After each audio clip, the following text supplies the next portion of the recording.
අපි කවුරුත් කැමති ලස්සන ආදරයක් විඳින්න. ආදරයක් ලස්සන වෙන්න නම් දෙන්න අතරේ හොඳ විශ්වාසයක් වගේම දෙන්නගේ හොඳ අදහස් ගැලපීමකුත් තියෙන්නම ඕන. එහෙම නොවුනම තමයි ගොඩක් ආදර කතා අතරමඟදී බිඳ වැටෙන්නේ. ආදරයක් බිඳ වැටුනම ඉතින් ඒකේ දුක ගොඩක්ම දැනෙන්නේ දාලා ගිය කෙනාට නෙවෙයි. තනි වුණු කෙනාටනේ. මෙහෙම බිඳ වැටුණු ආදරයක් නිසා තනි වුණු කෙනෙකුගේ හිත හදාගන්න එක හිතන තරම් ලේසි පහසු දෙයක් නම් නෙවෙයි. අන්න ඒ නිසා අපි අද හිතුවා මේ වීඩියෝ එකෙන් ආදරෙන් පෙරදුණු කෙනෙකුට හිත හදාගන්න උදව් වෙන කරුණු කිහිපයක් ගැන කතා කරන්න. ගීතවලට සවන් දෙන්න. ආදරෙන් පෙරදුණු කෙනෙක් සින්දුවක් ඇහුවත් ඒ අහන්නේ විරහ ගීතමනේ. ඇත්තටම එහෙම සින්දු අහන එක නම් එච්චර හොඳ දෙයක් නෙවෙයි. මොකද ඒකෙන් වෙන්නේ පරණ මතක අලුත් වෙන එක විතරයි. අනිත් එක තමයි දැන් කාලේ තියෙන විරහ ගීතවල අර්ථයට වඩා තියෙන අඬන එකනේ. ඒක නිසා කරන්න පුළුවන් හොඳම දේ තමයි හොඳ තේරුමක් තියෙන සින්දු ටිකක් අහන්න පටන් ගන්න එක. කතාවකුත් තියෙනවානේ. ආදරේ කරද්දී අහන්නේ සින්දුවේ තාලය වුණාට වෙන්නුනාම හොයන්නේ සින්දුවේ තේරුම කියලා. හොඳ සින්දුවක් අහලා හරි Tamanගේ බින්දුණු හිත හදාගන්න උත්සාහ කරන්න.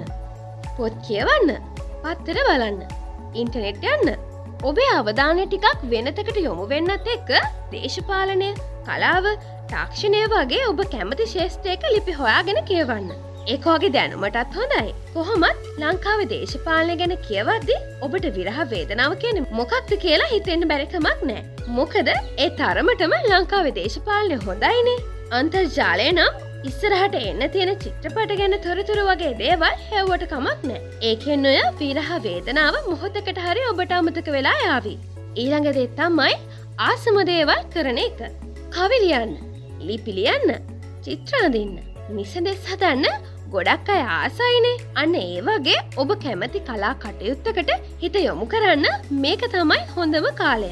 සරච්චන්ද්‍රයන් මනමේ හැදුවත් එහෙම විරහ වේදනාවකින් ඉන්න කාලයක කියලත් කතාවක් තියෙනවනේ.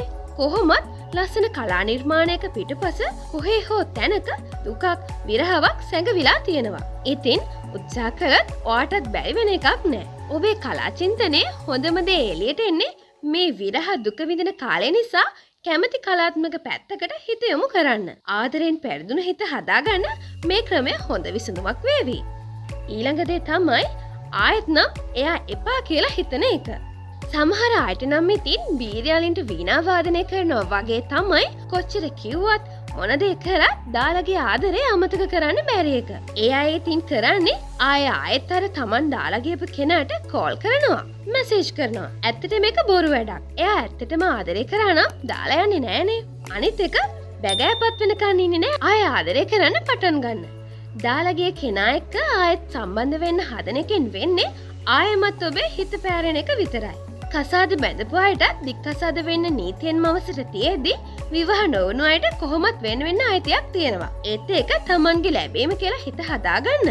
හැමදේම වෙන්නේ හොඳටයි කියනවනේ. එයා දාලා ගියේ එයාට වඩා හොඳ කෙනෙක් ලැබෙන්න කියලා හිත හදාගන්න. ඒකෙන් අධෛර්යමත් වෙන්නේ නෑ කියලාත් හිතන්න.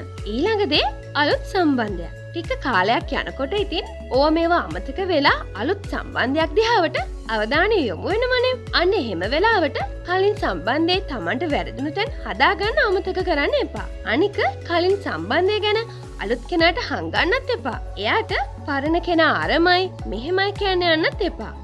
අලුතින්ම පටන් ගන්න. පරණ දේවල් කිව්වට පස්සේ ඒ දේවල් අමතක කරලා ඊළඟ කෑල්ල තවත් රසවත් කියලා හිතාගෙන බැඳීම ශක්තිමත් කරගන්න. ආදරයෙන් පෙරදුණු ඔයාගේ හිත හදාගන්න මේ වීඩියෝ එක ඔයාට ගොඩක් වැදගත් වේවි කියලා හිතනවා.